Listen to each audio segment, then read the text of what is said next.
তা আজকে হবে ভেটকি মাছের পাতুরি। এই যে সেই ভেটকি মাছটা আমরা যতটা কত 2.5 কিলোর ছিল না, তো ওটা 2.5 কিলোর ছিল, ওটা ফিশ ফ্রাইয়ের জন্য আর কাটাটা আলাদা। আর এই যে মাছটা হলো গিয়ে পাতুরি খাওয়ার জন্য নিয়ে এসেছিলাম, সব কাটিং করে নিয়ে এসেছি। না না কি বলছো তুমি?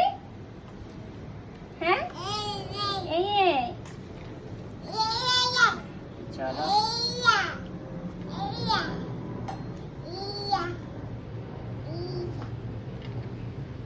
পাতাটা এখন দেখেছো ঠকিয়ে দিয়েছে।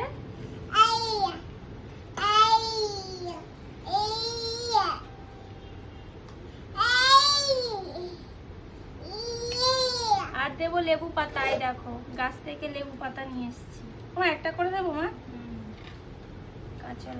কাঁচা লঙ্কা গুলো বেশি মোটা হয়ে গেছে। চিড়ে দাও আমার ফ্লেভারটা বেরাবে না। চিড়ে হাফ হাফ দিয়ে দেন, সবাই তো আবার খাবে না, বেশি ঝাল হয়ে যায়।